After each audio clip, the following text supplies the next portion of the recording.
for me, the goal is always to kind of help people become self-sufficient. So it's like, okay, I'll get you started, but now you've got to kind of take the ball and run with it. It's up to you. Whereas I think the fitness industry, which I don't even like to consider myself part of, I think they like to create dependencies where they want you to rely on them and keep coming back. That's where the complexity serves them. If it's complex, someone needs to answer the complexity, and that's the guru. Where I'm just trying to say, look, it's really actually pretty simple. So you know what to do now. Now it's up to you, because I think we all are capable of doing more. At anything, a little better, pushing a little harder, doing a little more, and it's true for myself. It's true for you. It's true for everybody. And I think some people maybe don't want to face that reality, but if you push yourself with the basics, one, you can always push yourself a little more. You're never gonna get too good for the basics. You can always take a simple exercise, make it a little bit more difficult. There's a lot of ways to increase the difficulty so you never outgrow it.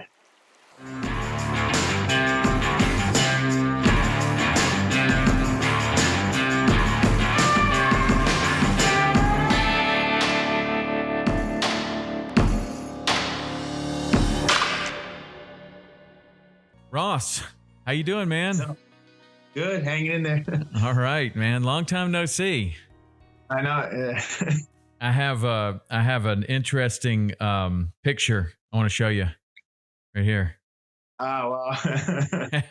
And that one, that is like 2008, probably. Yeah, 2008. You came down, tried to film an episode of Saltwater Experience, and we got weathered out. It was not our best, not our best shoot, but it was fun to get down there with you and get to know you a little bit. Definitely. That was awesome. So since then, what have you been up to? Just busy with boxing, working as a boxing coach, and so I still have the website. I think that's where I first met you, online through the old forums, the old training forums. I know that thing was awesome. I went back to look at it last night, and the forum's gone. Yeah, no, I shut it down actually. It was only a couple weeks ago. I didn't really have time to maintain it. There's only so many things you can kind of keep going at once. So that forum, I mean, that is something that is, that's like it's kind of like a dinosaur these days, the forums, because I had a forum kind of inspired by yours, how much back and forth you had between all of the people that were following your books and everything like that. And I thought, well, that'd be pretty cool. So I started one myself, and then it just got overrun with spam. I mean, it just was so hard to maintain. Is that one of the things that made you decide to close it down? Yeah, I mean, partly, but I think just years ago, social media wasn't as prevalent, where now I think people have everyone's on, when they get on their phone, they're on social media. So the forum's relevancy, I don't think, is what it was prior to Facebook and Instagram and Twitter and all these different media forums that you can get in touch with anybody. You don't need to go to a forum. So yeah, but still though, I mean, you had so much information on there, all those DIY links and everything that you had on there. That stuff was just amazing. I'm going to actually recreate that list. I'll just put it on the blog, because I've had a lot of people asking for, just because there was probably 200 plus homemade equipment ideas on the forum. So I'm going to try to put them on one place on the blog so people can at least access them still. It was the best resource on the internet for sure of homemade equipment stuff. I mean, you had a couple of guys that were really into it, and they would make everything. I would love to see what their garage looked like, because I mean, you had a couple of really, really avid posters there. Yeah. So when I first made contact with you for this, you were in training camp? Yeah. And so what camp was that? I was Katie Taylor. She's the undisputed lightweight female boxing champion. And we were supposed to be initially fighting on May 2nd in England, and the second date got pushed back to July 4th. And I'm guessing that's probably going to get pushed back as well. We are still training, but just kind of waiting to hear any day now. It's probably going to be pushed towards the end of July or August. Who knows where the world's going. Right. And so with that, well, why? I mean, like we went into lockdown kind of while you were in camp, right? Yeah, it's just a private gym, so there's only we're the only ones there. So Right. all the gyms are closed, obviously. So Yeah. Well, even the that's shows now. I mean, like I was talking to John Hackleman a few days ago, and he had a couple guys on the UFC card that just got canceled, and all this stuff's going to be behind closed doors for now until who knows when they're going to actually be able to have crowds back in, which is terrible. But yeah. What do you think about Fight Island? yeah, I mean, it's like it'd be unfortunate to lose the atmosphere of the crowd, but at the same time, you want to have the sport keep going. Fighters need to fight. And that's how they get paid ultimately. So, Yeah. and people who are locked down, they want to have something to watch. So, I mean, I kind of get all aspects, but it would be a big difference not having a lively crowd there where it's silent in the arena. Right. I mean, that would be, I mean, I can remember back in my wrestling days when we would go into an empty gym and, there would be no one there except your parents or whatever. And it is a different feeling, or like you see some of the boxing is like that. I mean, yeah. You have major tournaments, there's like 7 people there. It's like right. And it's kind of a weird deal. Like there's no sound, and then you get slammed to the mat or something, and you're kind of like, wow, this is like the real deal, even though there's this whole other element is missing. Yeah. Those are some of the most intense matches. Themselves, you don't really notice it. Once it's on, but it's just the build up to the fight, publicity. It's like the press conferences. That's all, everything's gone. It's like so it loses some of the appeal, I think, the rest of the world. Yeah. Well, I don't know. What do you think's going to have to happen for us to have these events again and feel comfortable with opening things up? I don't know. It's like, I mean, I don't know if it's in terms of, is there going to be a vaccine or is there going to be, I don't know what it's going to take. I think it's going to take, once it does settle down, the world's still going to need some time before they're comfortable just gathering in right. crowds and groups. Whether the virus is here or not, there's still going to be like, I'm not quite sure. Yeah, I know. It's a weird time. It's such a weird time. I don't think that, I mean, you could say it over and over again. Nobody could have predicted this. Yeah. I mean, this is like, I don't know. You just see some things coming, but I didn't see this coming at all. Not to this level. And it was quick too. We were in the gym. We were sparring. It was 3 or 4 days before everything kind of got crazy, and it was up. Like guys were kind of like not joking, but it was. You didn't really think it was coming. Then 3 days later, like, oh man, the gym's closed. We can't go anywhere. It's just and out of nowhere, the whole world shut down. Right, I know, and it happened super fast. So one of the things that's happened since then is I know that most equipment manufacturers are completely sold out of dumbbells, of anything that would be of home use. It's just all been sold out because people are needing to train at home, which is one of the most interesting things about talking to you. You're the king of training at home or training anywhere. One of the things that I liked the most about your stuff was the book. So I've got your book right here, Never Gymless. Never Gymless. This is probably one of the best books I've ever read on how to exercise and get your workout in outside of a gym. His other book is Infinite Intensity, which is right here. And both of these books I've talked about a number of times on the podcast because they are really a huge reason that I went down the path to fitness that I went down, and really mostly thanks to you. But what was the inspiration for writing those books back in 2006? I don't know. I think probably in both cases, it was just to kind of fulfill a need of, those who might not have access to all the resources that they either want or think that they need. Coming up as a boxer, I grew up in gyms where we really didn't have anything. I mean, at one point I was in a gym, which was the basement of a housing project. We didn't even have a ring. It was just a crude basement, and everybody there could fight. Everybody was in shape. Right. You can do a lot. I think a lot of the world doesn't know that. Maybe they're starting to realize it now that everybody's kind of forced to be a little bit more creative and make the most of what they have, because you really don't need anything.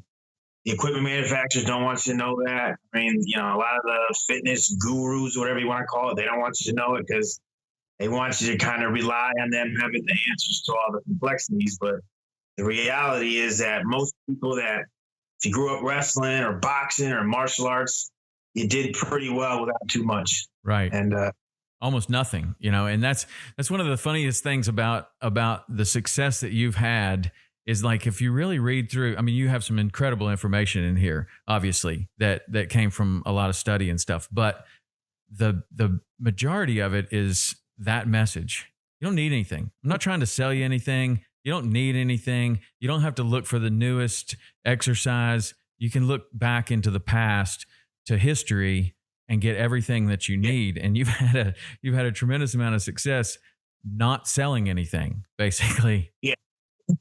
Yeah. I mean, like I always say, if you find someone, if you know anybody who's done throughout their life on a pull-ups, dips, squats, lunges, maybe they run some hills, skip some rope, they're probably in better shape than most of the world, and that's with nothing.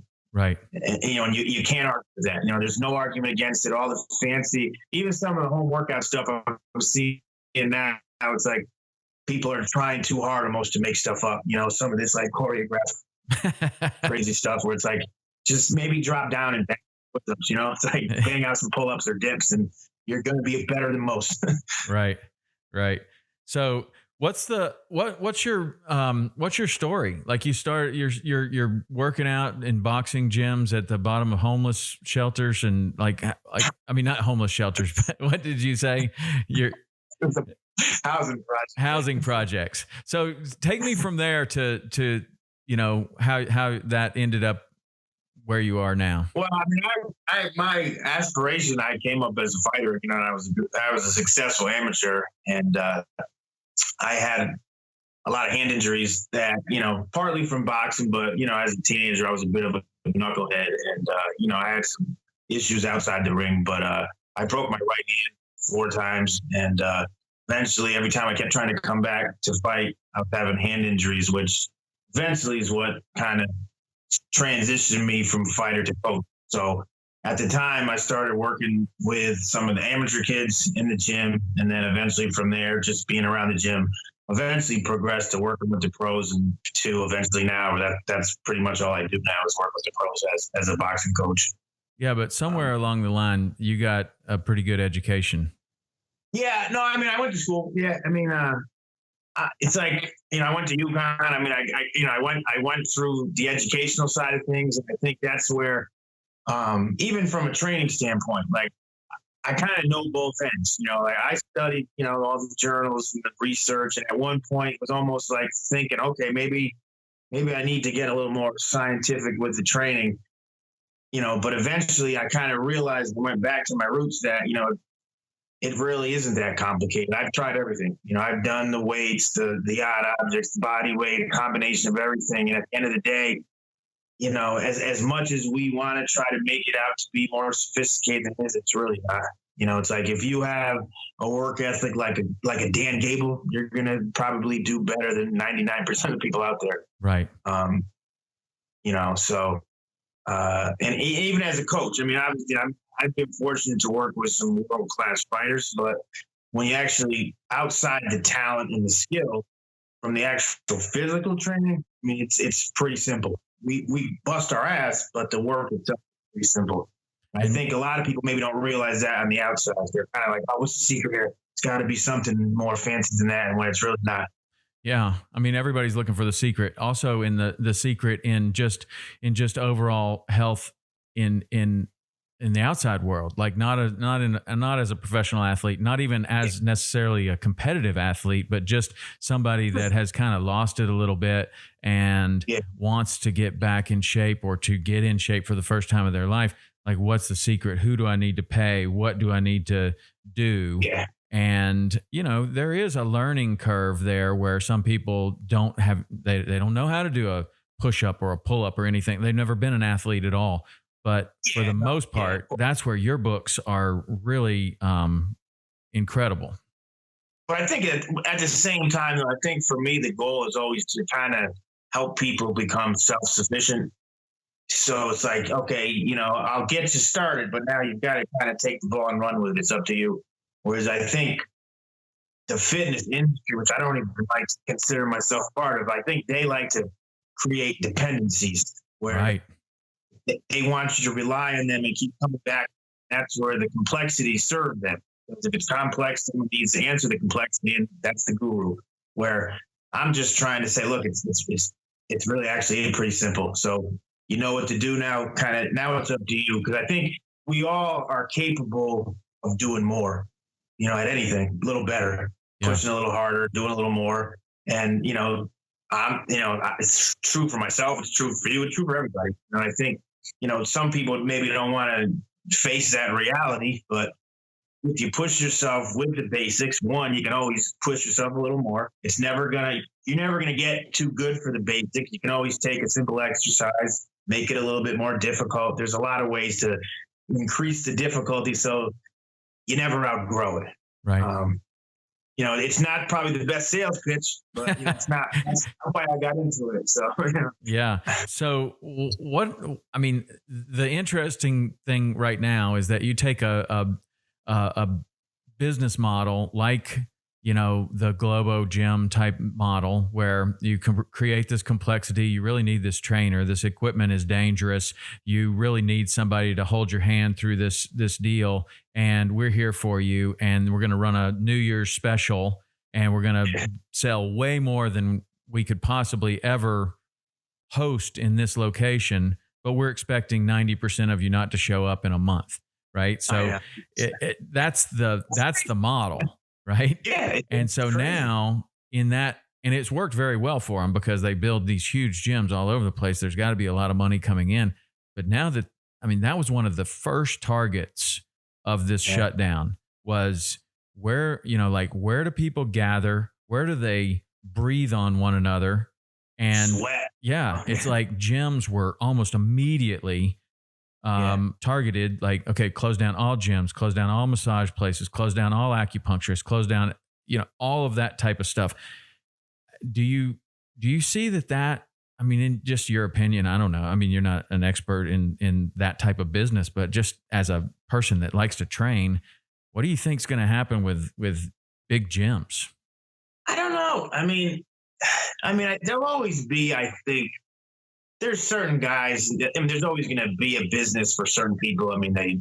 It's almost a social hour for them as much as it's the training. Yeah. So I think it's just part of the daily routine. So they're not going to. There'll always be someone that's going to go to a commercial gym. But at the same time, I think there's a lot of people that might be saying like, "Hey, well, I don't know. Do I really need it?"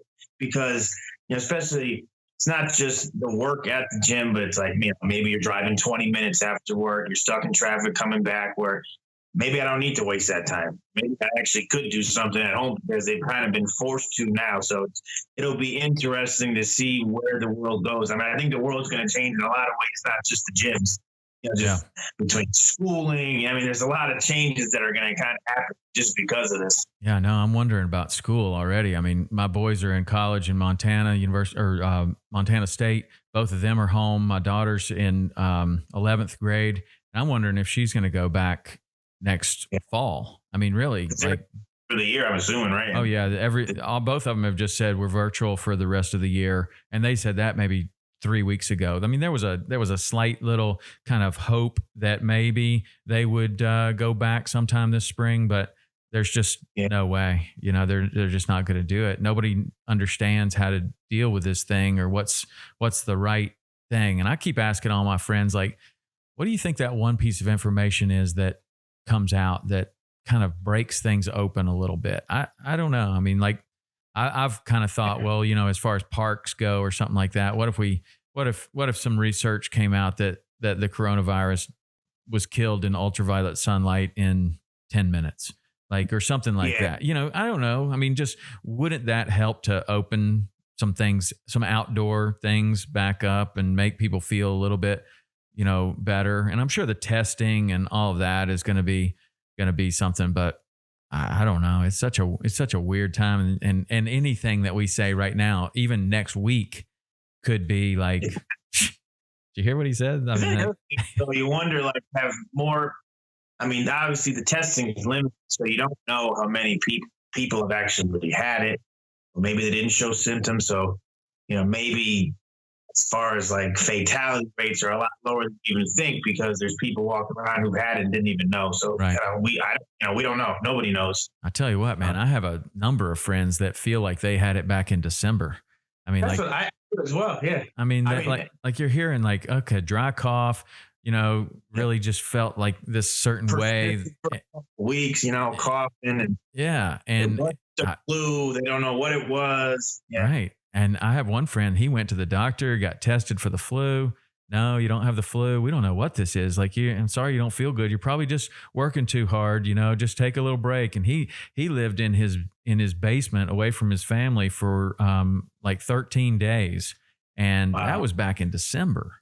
And he says, man, it's exactly what they're saying. Yeah. The symptoms are right now. He was very sick. Other people aren't getting sick at all. Like, I don't know. I don't even know. Like, I had another guy on, Lane Norton. He's like a scientist guy. You know him, Bio Lane. You've probably seen him on the internet. We were talking about immune system and strengthening the immune system, and his feeling was it's always beneficial to have a good immune system, but we just don't know like what's up with this thing. Like, you could. And then he talked about the Spanish flu. You probably know a little bit about the history of the Spanish flu, but he was explaining it to where the Spanish flu actually took out strong, healthy, young men, like more so than anyone else, because it had this weird inflammatory response that really got like athletic people, like took them down. So I don't know. You never know what's going on with it. Whereas this, seems to be that, it's more of people who've had immune issues, elderly. So, but again, I've also heard of some athletes that, in their 30s that are getting crushed. So it's like, I think it's not the common side, but there's been people that you can't really, weren't supposed to be the ideal case or getting destroyed by something. Right. A lot of uncertainties out there. Yeah. I don't know. I don't know what's going to happen. Well, let's get back to your books and your writing. How did you decide that you were going to these are self-published books, right? Yeah. Yeah. So how did you decide that you were going to do that? Because back in 2006, it was really a different business model than it is today. It's much easier to self-publish a book today than it would be back then. How did you decide to do that instead of going through a publisher? Well, part of it was wanting to have full control over the book, whereas I know that, or at least that was my assumption back then, that if I went through a publisher, that I might lose some of the editorial aspects. Where I didn't want there's certain things I wanted to not be touched.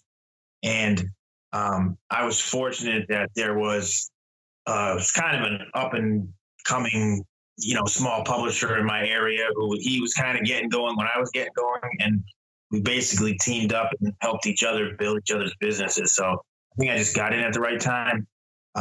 Years later now, I don't have hard copies of the books. Everything's kind of gone digital now. Really? Yeah. It's 15 years after, right?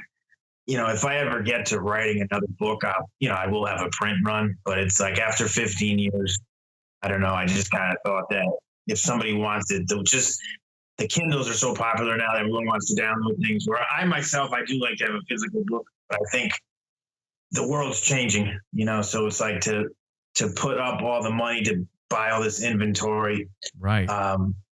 For who? Most people are asking, well, do you have it digitally? Can I download it? This is before I did. So I just said, all right, that's what everybody wants. It seems like 85+% of the people wanted digital. So it makes it a lot easier for me. Yeah, man, that is, the world has changed so much like that. Like, I don't know. I like a physical book too, because you gave me you gave me these when you were down. You gave me these signed by Ross right there. Look here, says right there, signed. So I got, this is like a collector's item then, because you don't even make them anymore. But I've got 2 copies of both of those books, and so the interesting thing is that one is completely dog-eared and torn up, and then I saved these other two.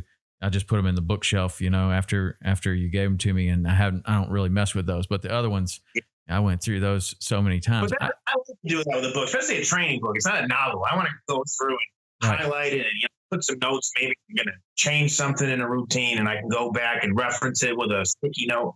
I like that for a training book. That's what I do too. And then the way that you had it, not bound, but spiral bound, I thought was good too, because you could lay it flat, and then, it's just kind of in the gym all the time. But if you had it to do over again today, writing those books, do you think you would choose a book format, or would you shoot videos, or what would you? I don't know, because I've actually kind of been toying with the idea of maybe doing like Never Gyms 2 at some point.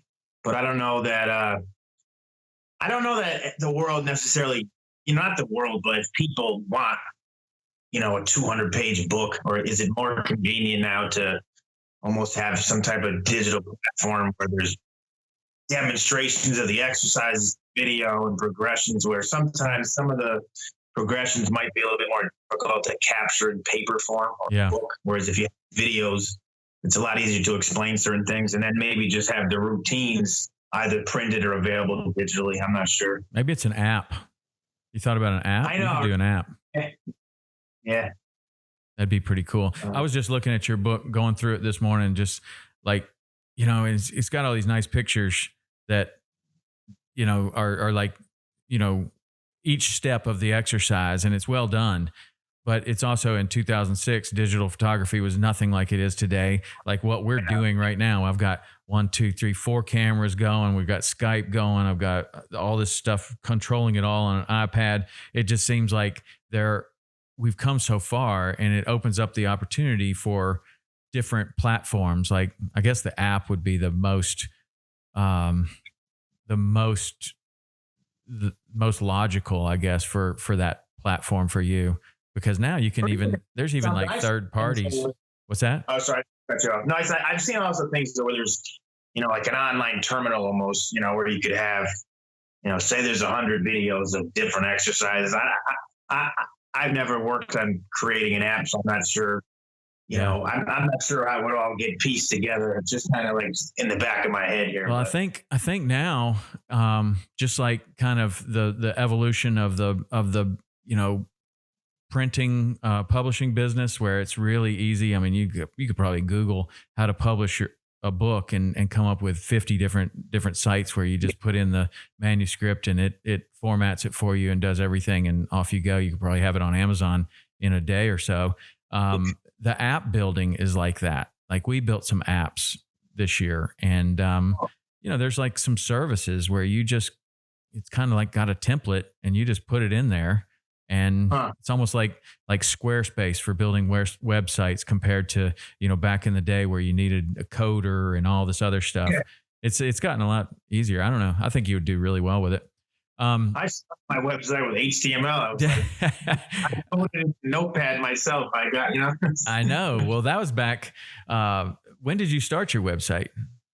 2001 was when it first went up as Ross Boxing, and then I eventually branched out to Ross Training. But they both started in Notepad. I had the Dummy's Guide to Web Design, and I kind of taught myself how to put a website together. And did you teach yourself how to code that forum?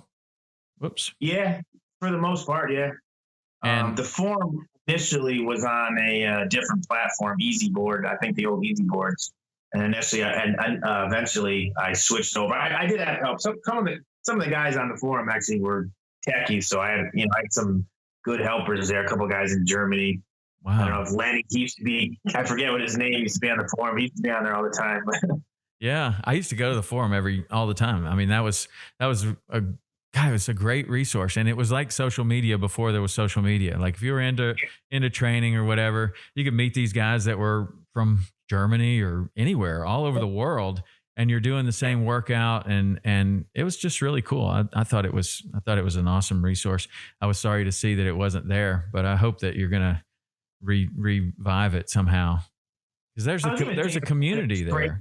Group on Facebook too, because I have a large Facebook page, to have a group where people could actively post themselves, and I don't know. I'm kind of just Because before I pulled the plug. It was only a couple weeks ago, so I'm almost regretting the decision. But I've got to just kind of see what's going on going forward. I don't have the manpower to keep an eye on the forum, because you could be gone for a week and the forum, gets spammed out and it's like blown up. So is that the way you run your business? You don't have anybody helping you with your business? And it's me. Yeah, really. Wow. Yeah. That's you've got a lot going on. I mean, that forum, the website, writing the books. How many books have you written? Well, right now I've Never Gymless, Infinite Intensity, and Untapped Strength, which is predominantly grip, forearm, hands. Those are the 3 books, and there's still I still have the old DVDs. They're still there as digital downloads.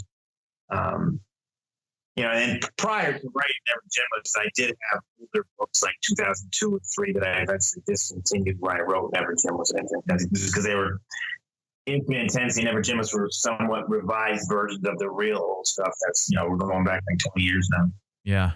Yeah. That's cool. So if you were to write another book, you think it's Never Gymless, kind of that training on your own, training anywhere, no equipment kind of deal? Wow.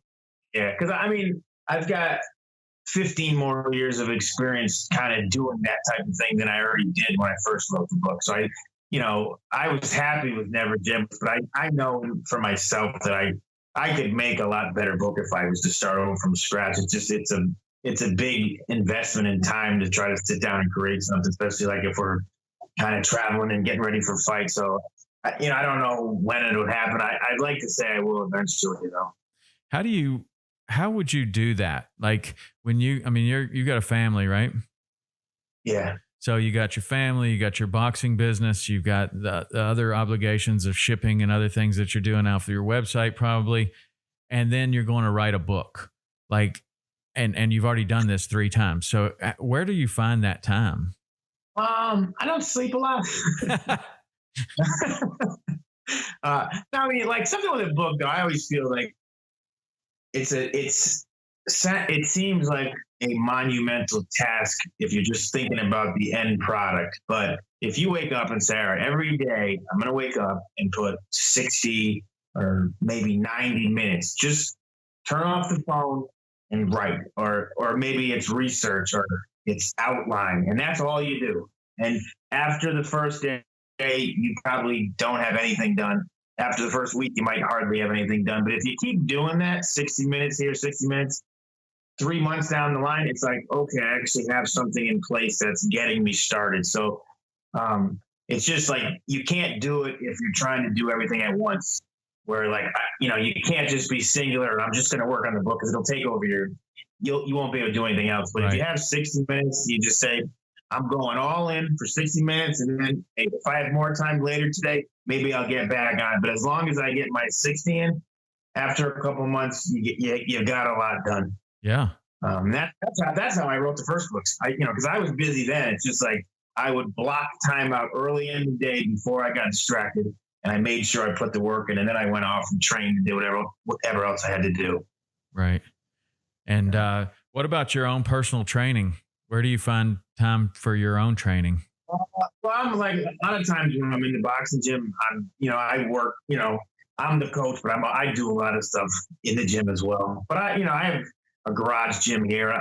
I make time for it. I like for myself, just like working on a book, I like to train early in the day because, again, if I've already gotten it in, no matter what happens, if I have to put out fires, I get busy, whatever's going on, I already got the session and it's done. The day could happen now. Whereas if I put it off till later and I get busy, I'm not going to have the same focus I would have if I just got it out of the way early in the morning before I started the rest of my day. Right. That's how I feel exactly. And it always seems like, when my kids were little, there would always be something. I'd be like, I'm going to train, at 5 o'clock this afternoon when I get off the water or whatever. And then there would always be a wrestling match or a soccer game or a parent conference or something. There was always something. And the next thing you know, you've missed three days and you feel bad and you're not at your best. And so I just moved to that morning thing. That's just the way. And then that's my time. That's what I do. That's my time. And everybody knows that it doesn't matter anyway, because none of them are up. They're all sleeping. So it works perfect. But that's always been the best way. You know for what me. it is? A lot of people say, like, well, I'm not a morning person. I don't know if anybody is, but it's a habit. Like, first you make your habits, then your habits make you. So, you know, when you start doing it consistently, it just becomes part of the routine. I don't even think about it. I could be half out of it, barely, I barely slept, but I get to working. And then again, I just go on with the day. Yeah. Yeah. Yeah. I feel the same way. That's awesome. So one of the things that I think that I was most interested in, like when I came across your material, your website, your forum, and all of that, one of the things that I was most interested in was your mindset that you have. And I'm sure you're familiar with the book Mindset by Carol Dweck, but it's a growth mindset versus a fixed mindset. And you epitomize the growth mindset as much as anybody I've ever talked to, been around, read their material or anything. Where did you develop that? How did you develop that in your life? I don't know. I mean, it's hard to say where, I think we're all just kind of a product of our environments and, the coaches I've had over the years and, my own successes and failures, aspirations to do more. I don't think you could pinpoint a mindset on any single activity or experience. I think it's just an accumulation of just constantly trying to evolve and get better, and I guess trying to take that then to my athletes, trying to help them evolve and get better. Yeah. Because like I'm saying, like we can all do a little more, we can all do a little better, whatever it is, whether it's writing or training or, it doesn't matter what it is. We all have room for growth. Yeah. But it seems like there's got to be some situation to where you kind of learn that. Like for me, it would be like there was plenty of failure, but then there was plenty of success, and there was some success in places that it looked like it wasn't going to happen. So like you just don't look like you have the potential to make it to this whatever you want to do. Like you want to win that tournament. Man, those guys are so much better than you. You'll never make it that far. And then you do. And it's like, man, if I had listened to those other people, I'd be stuck believing that I can only make it so far. And, I don't know if it's, do you think that it's more success or failure that helped you to create that mindset? I think, it's competitiveness, where, and I think some of that maybe it's innate, I don't know, but I want to win, and so it's not that, if someone tells me I can't do something, it's like, I might not say anything, but in my mind, I want to show them. I'll show you what I can do. And, it's, you got to have not a cockiness, but a little bit of attitude. You don't have to display it, but it's inside. Believe in yourself, and you're going to show people. I'm going to do it. Whether it's sports or business or school, I'm going to win. I'm going to come out on top. I'm not going to let someone else's opinion of what they think I can do dictate what I actually do. Because everybody's got dream snatchers around them. Sometimes it's people that, are friends or family. They don't want you to take the risk. You can't do it. You're not going to do this. Where, I've always felt like if I put my mind to something, I'm going to get it done. Yeah. And if I, even if I fail, I probably did more than I would have done by just not trying at all. So it's like, I'm going to bet on myself because I'm competitive. Doesn't matter if we're playing tic-tac-toe, thumb wrestle, I'm coming in. It's like, but I think some people, they don't have that drive or that competitiveness where, I don't know, they give up on themselves or they're just not, it's like it's okay to lose or to fail, but you got to go for it. You got to try, you Right. you got to bet on yourself. So do you work with some young fighters that battle with those kind of demons, like they don't really believe in themselves? And if so, how do you? A bunch of kids, baseball team. I've coached all ages. You're always going to have kids that, whether it's their environment that they go back home to, maybe they're not getting any support. There's always going to be kids that are doubting themselves, or they've struggled maybe before, and to be honest, not everybody is maybe blessed with what it takes to obviously to get to certain levels. And that, that's just the reality, but everyone can get better. you have to be, I think as a coach, you have to be a little realistic, especially in a sport like boxing where you can get someone's head punched. And, there's going to be times where a certain fighter, it makes sense to hang the gloves up, or, it makes sense to, hey, maybe you should go play the piano. Okay. It's like, so you have to have a sense of realism, but at the same time, you want them to do more than what they've done, but again, boxing is a tricky thing because, there are levels, and, it's like, I'm all for, defying the odds, but at the same time, I'm probably not going to ever run 100 meters in, less than 10 seconds. Like, I'm aware of that, so I think you got to be realistic in certain ways, but at the same time, you also got to be willing to defy some odds. Just a balance there somewhere. Yeah. I don't know how to, I'm probably not describing it the best way. No, I think you are. I think it's really good. When you get to the highest level, like the boxers that you're training, like Olympic champions, moving to the, like this female boxer that you're training with right now, what's her mindset like? It's very similar, just in a sense, very competitive.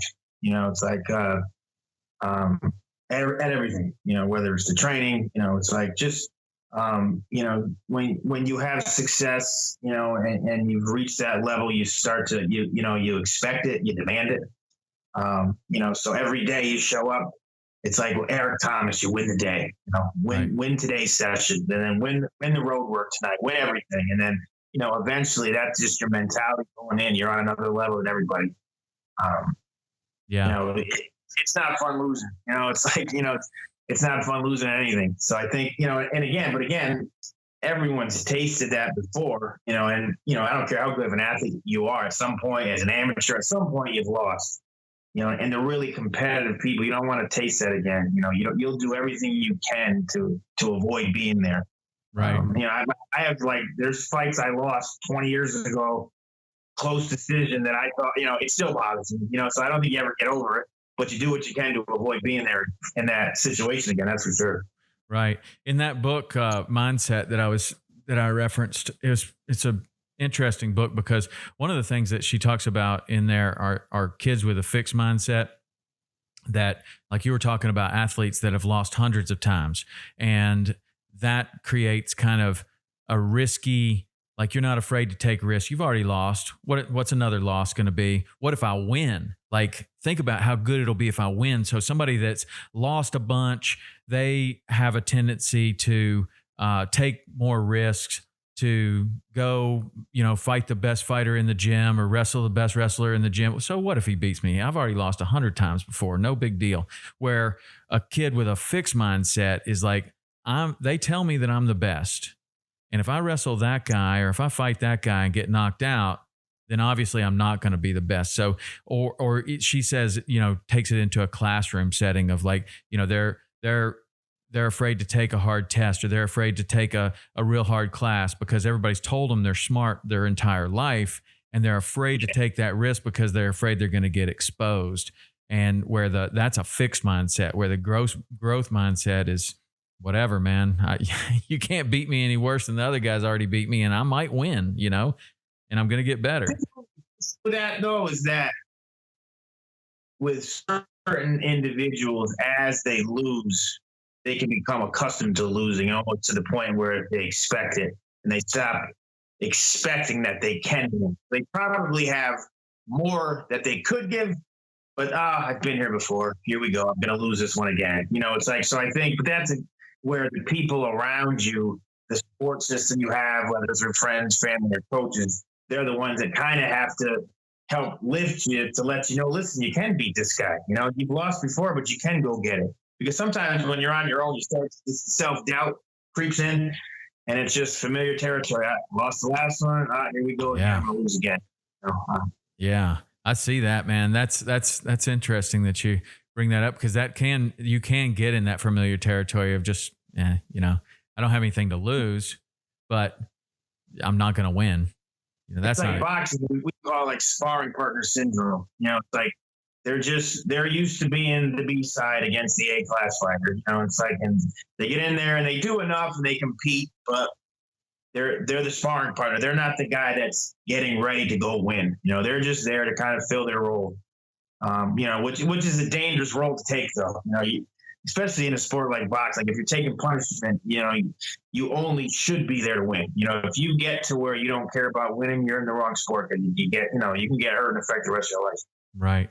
So if you take that kind of what we're discussing about, the mindset and being in familiar territory of losing, and you take that into just a regular dude that's trying to get in shape, and like, how does that apply to somebody that is just trying to get in shape? Maybe the doctor told them that they're overweight and they really got to work on it. There would tend to be that same tendency of, well, I've always been overweight my whole life and this is where I am. And like, how does somebody turn that around? I think at some point, I think they just need to see some progress, because it's one thing for me to say, listen, you got to keep at it. Keep going, be consistent, bust your ass. But if they don't actually see anything, the novelty wears off, where it's like, I've been doing this. I tried this diet, it didn't work. I tried this routine, it didn't work. I went to the gym, it didn't work. Where you have to, you got to give them something where they can see it. It's like one thing for me to tell you, if you keep going, listen, wait till you see next month. But until they actually see it and believe it, that's where I think, especially if you're a coach, or you got to just you got to keep them uplifted and keep them moving forward until they do see it and believe it. Right. If they don't believe it, they're going to find something else to do or just give up on it. Right. That's one of the things that I liked about a lot of your workouts and some CrossFit workouts and other things is like, there's a name to that workout. It's a very specific workout. Like say your Magic 50, like you're gonna swing the dumbbell, you're gonna snatch the dumbbell, you're gonna do 10 burpees, you're gonna do that 5 rounds, and you mark that time down, and you mark down, okay, it was with a 45-pound dumbbell. I did it in 12 minutes, and then you come back to that in 3 weeks after you've been working out or something, and now you do it in 10 minutes, and now you're like, did I get better? I mean, my pants fit the same.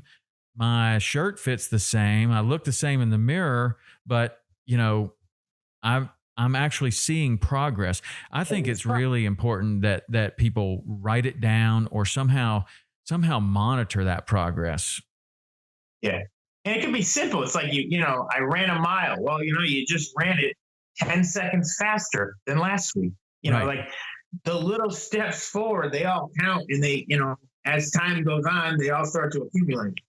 Yeah. And that's where they see the progress. But I think a lot of people get off track because they're not paying attention to those details. They just run a mile and they don't put a time on it at all. And they don't, it felt a little, I guess I might have felt a little better. They don't know they knocked off 45 seconds off their last mile. I mean, that's a lot better. Like it's nice. It's like data. You want hard data. Right.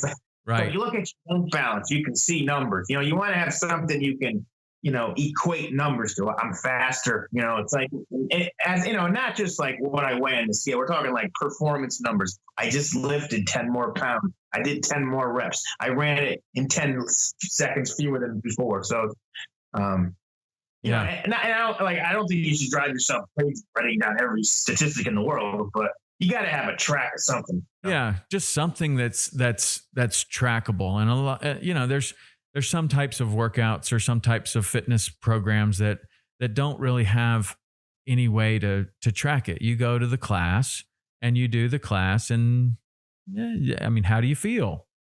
Feel a little better than I did last week. And that's kind of the recipe in my mind of getting tired of it and not continuing. Where if you can just see, like you say, like any sort of progress, anything, did you get stronger? Did you get faster?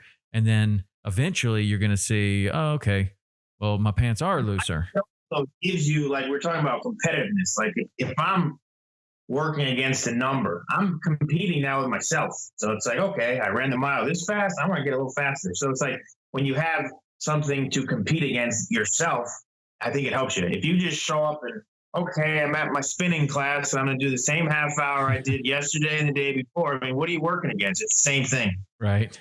And there's, you got a good good opportunity to get tired of the spinning class. That's one of the things too that I always liked about what of your books is the variety. And the variety really not necessarily because you necessarily need so much variety, but because you don't want to get tired of it, and you want to eliminate burnout or reduce burnout, and keep everything fresh and do a lot of different things. Hit the bag, do pull-ups, push-ups, lift weights sometimes, whatever. And I think that keeps it interesting too.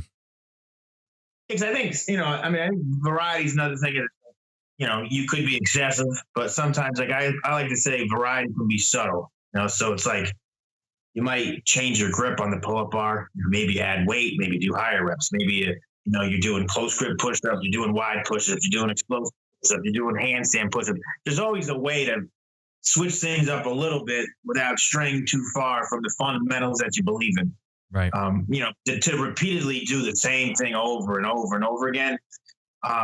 It works for some, but most people, they need to have a little bit of variety and spice things up just to avoid the monotony and the boredom of just, I enjoy working out. I like my time in the gym, but I understand that not everybody's going to feel the same way. They're doing it more for how they look, how they feel. Where I actually enjoy the set. If I could do the same workout, I'm going to be fine with it. But at the same time, I realize that it's probably not the norm. You got to, it's nice to mix things up and keep people fresh. Yeah.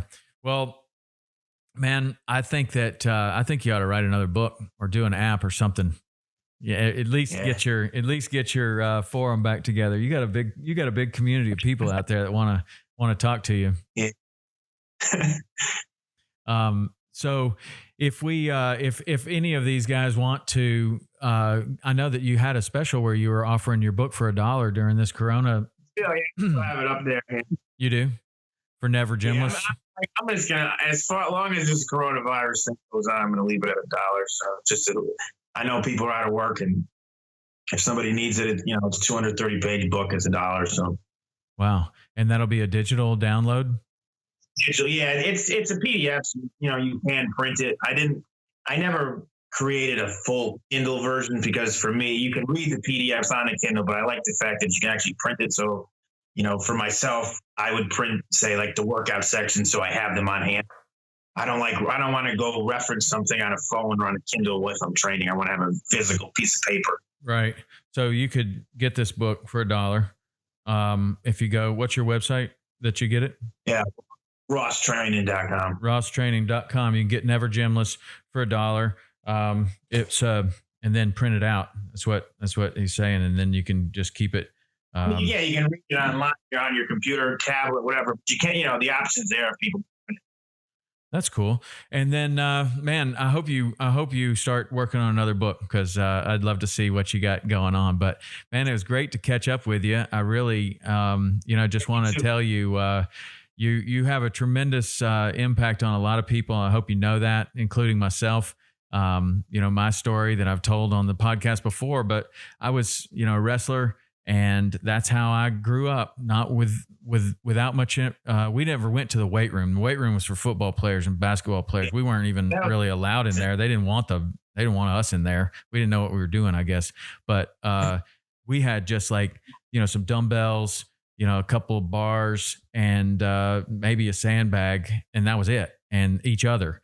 And so when we lifted weights, all the wrestlers lifted weights in the wrestling room. And we did things like burpees and squat thrusts back then is what we called them.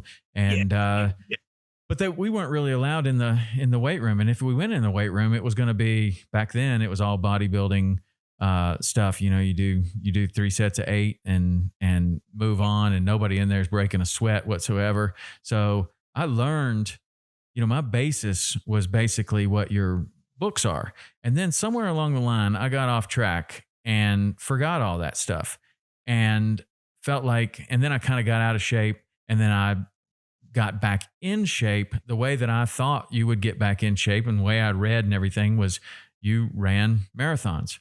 So I just started running, and it turned out to be fine for me. I just started running marathons, but I did that for about 5 years, and man, my back was hurting. I was over running marathons. So I was looking for another way to train. and I started looking around for jump rope workouts because I was traveling a lot at the time, and that's how I ran across your stuff. Was Really? you had something about jump ropes, and so I started looking at it, and then I found all your website and everything, and ordered your books, and I was like, this is like what we were doing in high school. Like this is I already know kind of this stuff. Like and Yeah, yeah, but it was like this justification, like, no, you already know, and you're right. You should be doing that stuff. Like yeah, not that marathons yeah, are yeah. bad or anything like that, but for the fitness that you're looking for, you already know how to do it. Right. Yeah. That was super cool, but I really liked it very much. And then it sent me down this road of training every day. Probably trained damn near every day since the last time we saw each other, and Yeah. Yeah. feel great, man. Just love it. I'm So, 50, what's the 52. group? You Yeah. guys have a CrossFit guys? Yeah. Yeah, we got a group that meets in my driveway every morning at 5:30. Well, it's kind of slimmed down now, but yeah, that's been a Yeah. big part of just of my life, of just giving this information to those guys and having this social group around me that revolves around training, and it revolves Yeah. around fellowship and training, and mentally and physically. Like it's a big part of my life. Yeah, that's great. That's awesome, bro. Yeah. Yeah. But a lot of that is thanks to you. So I wanted to definitely thank you for that. And you're humble, but you're putting out some really incredible information. Two of the best training books I've ever read right there. You can get one of them for $1 if you go to rosstraining.com and check out his stuff, man. He's got some great social media, very motivational. I love the stuff that you do with the old training. Recently, you just did the stuff with Dan Gable and Kimura. Yeah. Those are incredible videos. I mean, the martial arts video where they're doing 600 Hindu push-ups every day, and just the voiceover on that is so awesome. It's like, it's excessive. That guy, We know it. Rogers, he was silver medalist in the Olympics. Like he was a Canadian that went to train with Kimura. He won a silver medal in the Olympics. Wow. Yeah. And then he won the gold medals in the Pan Am Games twice. The guy he's the one speaking in that video. So where did that video come from? It's I don't know.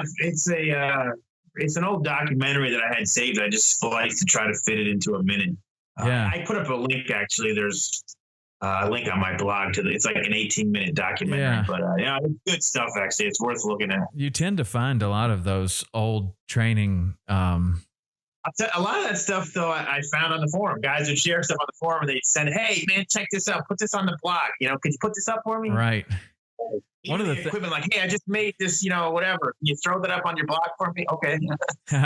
One of the things I remember somebody posted on your blog were, remember those that high school in California that had that incredible physical fitness? Wasn't it in California? Yeah.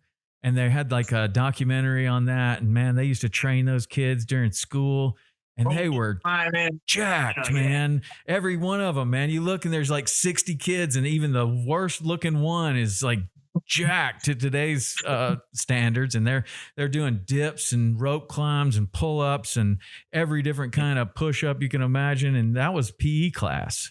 That's an awesome video, man. I love that video. That is so cool. But what I like about that stuff, it's like a lot of people, I feel like today, we have this thought that we're the only ones, that know what's going on. And if it's old, it's outdated, where it's like those guys 50 years ago are in better shape than 99% of the world now. We haven't come as far as we think. The stuff that worked then still works now. Right. I mean, some people, it almost seems like there's like a, there's definitely two extremes. Like, I feel like there are a lot of people that are in very, very, very good shape right now. And then there's a lot of people that are in very, very, very poor shape. And then when you eliminate PE out of schools, and I think it's one thing when your PE class is like playing tag on the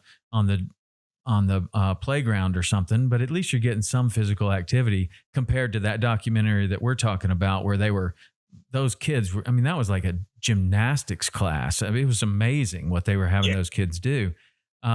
But I don't know. There's two spectrums. There's either just, I mean, there's extremes where you have like ultimate athletes. We have that now, obviously. It's just the middle ground, though, where the average person comes in.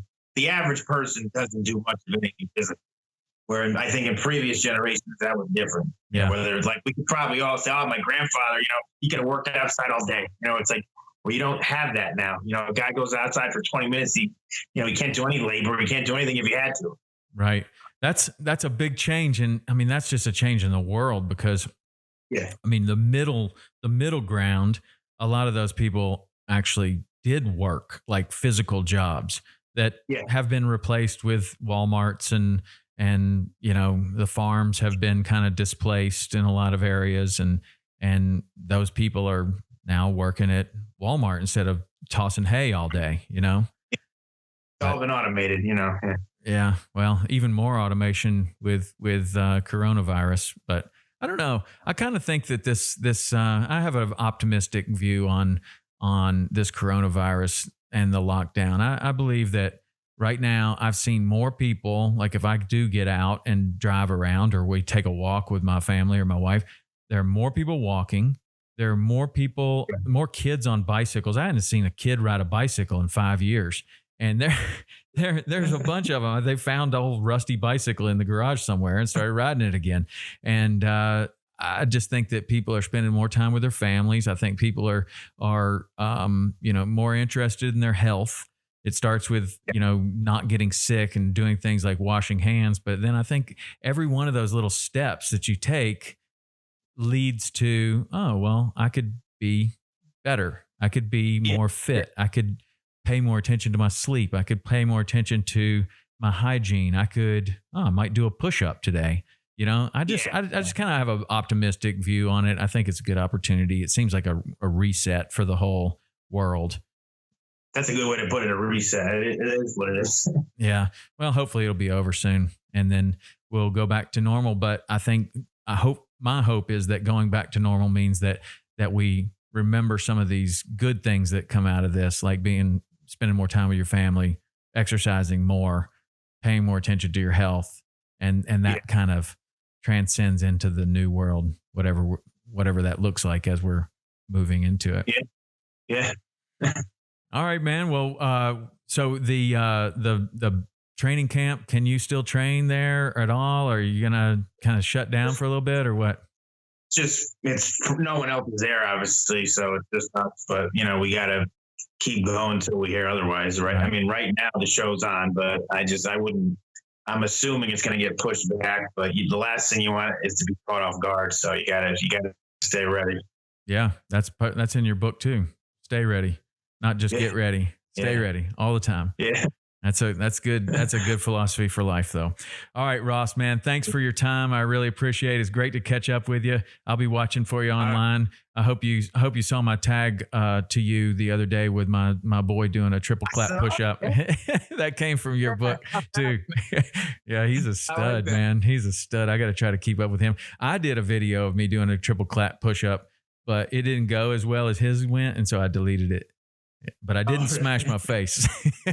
I didn't smash my face, but it was close. It was close. But I'm going to get it. I got to get good and warmed up before I can do a double clap, but not a triple. I'm working on that one. Yeah. All right. Hey, we'll be watching for you online. Everybody, that's Ross Enamait, Ross Training, rossboxing.com. Go check it out, man. Awesome resource. Ross, thanks, man. I hope you have a great day, and we'll see you soon. All right. Sounds good. Take care, man. See ya. All right, that was Ross Enamait. Ross, man, what a great dude. He's got some incredible information. He has, it's old school. It's simple. It's not complicated, and you can go, man. Right now, that deal, Never Gymless for $1. Everybody should go get that book for $1. It is well worth $1. And what I would do is I would get it printed out and have it spiral bound myself, because that book's amazing. It really is. It's this book right here, Never Gymless, and it's been a big help to me. It'll be a big help to you, and that $1 is awesome. As always, this podcast is brought to you by Waypoint TV. Waypoint TV is the place where you can go and see our show, as well as tons of other hunting and fishing shows.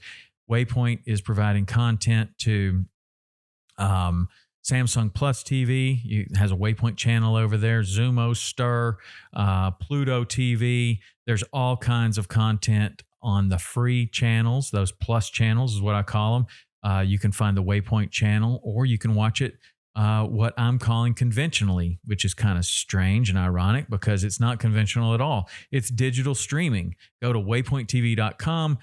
Hit the ways to watch page. You can see how you can get it on all of your different devices, on your phone, Apple TV, Roku, Fire Stick, everything you can possibly imagine, as well as going to Samsung Plus and all of those other channels. So that's where you can see our brand new show. We just launched a new show with Derek DeYoung, marine artist, and he is also having a special. If you're interested, you can go for 1 week only. You can go to his website and use the code SWE and get 20% off your order. So that's happening right now. And that's it for this week. So thanks so much to Ross. Thanks so much to you guys for listening. And we will see you again next week.